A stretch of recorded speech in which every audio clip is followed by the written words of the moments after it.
2 రోజుల నుంచి జరుగుతున్న దాని గురించి నాకు కోపం ఆగక మా యూనియన్ కూడా నేను చెప్పకుండా నేను రియాక్ట్ అయ్యాను. ఎందుకంటే నేను చాలా ఇయర్స్ నుంచి ఫోక్ ఇండస్ట్రీలో ఉన్నా. నేను ఈరోజు తింటున్నా అంటే ఫోక్ ఇండస్ట్రీ వల్లనే. వీళ్ళందరూ కూడా మనం ఉండకూడదు, కొత్త వాళ్ళని అందరూ తీసుకురావాలి, ఛాన్సెస్ ఇవ్వాలని చెప్పి మేము చాలామందికి ఛాన్సెస్ ఇస్తున్నారు. చాలా మంచి డాన్సర్స్, కోరియోగ్రాఫర్స్ అందరూ వచ్చి ఒక యూనియన్ ఏర్పాటు చేసుకొని జానపదాన్ని కాపాడుకుంటున్నారు. నేను వాళ్ళ పర్సనల్ లైఫ్ గురించి మేము ఎప్పుడు మాట్లాడలేదు. నేను వీడియోలో కూడా మాట్లాడలేదు, మా యూనియన్ కూడా మాట్లాడలేదు.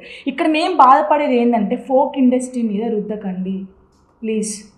ఎందుకంటే ఇది చాలా అంటే మన ఫోక్ అంటేనే అందరూ చాలామంది కొంచెం చిన్న చూపు ఉండే.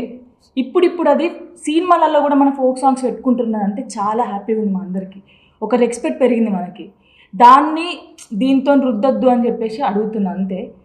ఇప్పుడు నేను చేసిన దానికి కూడా ఒక వీడియో నేను చేసిన, వీళ్ళకి ఏం చెప్పకుండా, నేను మా పెద్దవాళ్ళకి కూడా చెప్పకుండా నాకు కోపం వచ్చి నేను వీడియో చేసినందుకు కూడా దానికి కూడా చాలామంది చాలా రకాలుగా మాట్లాడుతున్నారు. మీరు మాట్లాడినా కూడా పర్లేదు, ఎందుకంటే ఇది మాకు కన్న తల్లితో సమానం. మా కన్న తల్లిని ఎవరేమైనా అంటే మేము ఊరుకోము, మీరు ఏం మాట్లాడుకున్నా పర్లేదు. బట్ ఫోక్ ఇండస్ట్రీని మాత్రం అన్ని విషయాలకి ఏం జరిగినా కూడా ఫోక్ ఇండస్ట్రీలో జరిగింది ఫోక్ ఇండస్ట్రీ మొత్తానికి సంబంధించిందంటే కాదు. ఎవరి పర్సనల్ వాళ్ళకు ఉంటుంది, కానీ ఫోక్ ఇండస్ట్రీ మీద రుద్దకండి. నేను ఒక ఎస్సీ సామాజిక వర్గానికి చెందిన వాడిని.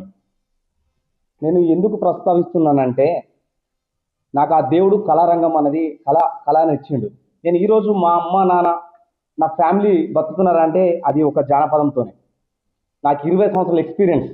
నా చేతిలో ఎంతోమంది డ్యాన్సర్స్, డ్యాన్స్ మాస్టర్ అయినలు, చాలామంది హీరోయిన్స్ కూడా అయినలు ఫోకు దాంట్లో.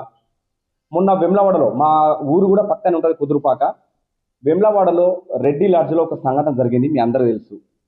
వాళ్ళిద్దరు ఇక్కడ మన ప్రాంత పనులు కాదు, వాళ్ళు ఇక్కడికి బతకడానికి వచ్చిండ్రు.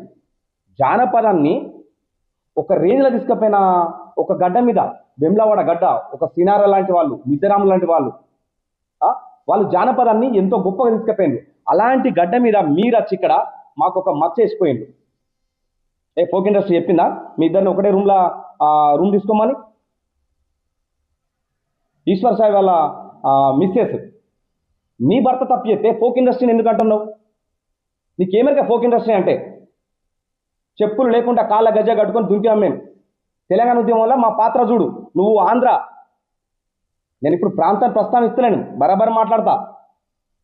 ఎందుకంటే ఒక తెలంగాణలో ఎంత కష్టపడ్డామో అది మాకు తెలుసు.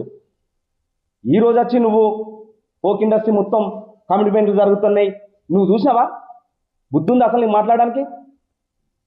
ఈరోజు కొత్త డాన్సర్లు రావాలంటే భయపడుతున్నారు. కొంతమంది పేరెంట్స్ ఫోన్ చేసి, సీన్ సార్ ఇక నుంచి మా అమ్మాయిని మేము పంపించము, మాకు ఫోన్ చేయకుండా అంటున్నారు. ఇదేనా? దయచేసి ప్రజలారా మీరు కూడా అర్థం చేసుకోండి. శేఖర్ మాస్టర్ చెప్పిండు, ఒకప్పుడు మేము సినిమా ఇండస్ట్రీలో తిరిగితే మాకు ఎవరు అవకాశమే లే, కానీ ఈరోజు మమ్మల్ని ప్రపంచం గుర్తుపడుతుంది కేవలం ఒక జానపదంతోనే. దయచేసి ట్రోలర్స్ మీ వ్యూస్ కోసం మా బతుకును ఆగం చేయకూడదు. మీకు వ్యూస్ రావాలంటే